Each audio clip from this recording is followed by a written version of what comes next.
रामकृष्ण हरी मित्रांनो, मंडळी, आज मी एक अशी गोष्ट तुमच्यापर्यंत घेऊन येणार आहे. त्या गोष्टीमुळे नक्कीच तुम्हाला एक आश्चर्याचा धक्का बसणार आहे, हे मात्र नक्की. कारण हे आश्चर्यकारक रहस्य तुम्ही ऐकल्यानंतर नक्कीच या मंदिराकडे, या जागेकडे, या तीर्थक्षेत्राकडे आश्चर्याने पाहाल आणि नक्कीच कदाचित तुम्ही या ठिकाणाला भेट देण्याचा नक्कीच मानस आखाल. मित्रांनो, असंच हे एक मंदिर आहे आणि जे मंदिर ओडिसामध्ये आहे. ओडिसातील पुरी येथील हे जगन्नाथ मंदिर.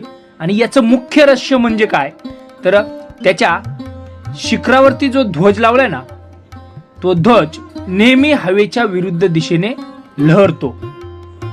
जनरली आपण काय पाहतो, ज्या दिशेने हवा आहे, ज्या दिशेने वारा आहे, त्या दिशेने ध्वज जो आहे तो लहरत असतो. परंतु या मंदिरामध्ये हे आश्चर्याचे एक रहस्य नक्कीच आहे की जी ध्वजाची दिशा आहे ती मंदिरावरील ध्वज जो आहे तो नेहमी हवेच्या विरुद्ध दिशेने लहरतो.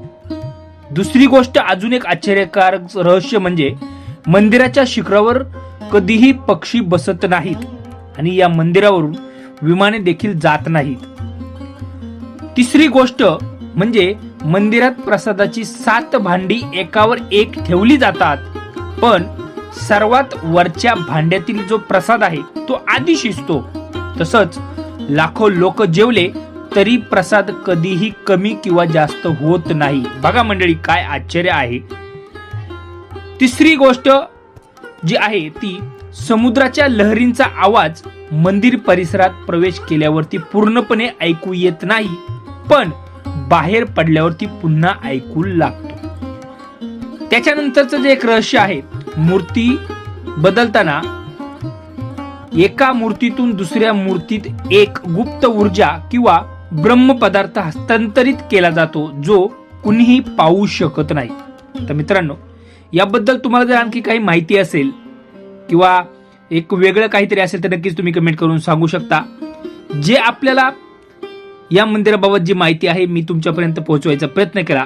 नक्की याचा इतिहास काय आहे किंवा रथयात्रा जी आहे याबद्दल अनेक गोष्टी जाणून घेण्यासारख्या आहेत, त्या नक्कीच तुम्ही जाणून घेऊ शकता.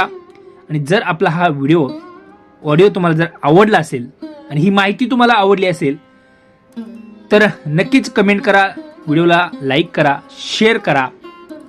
धन्यवाद.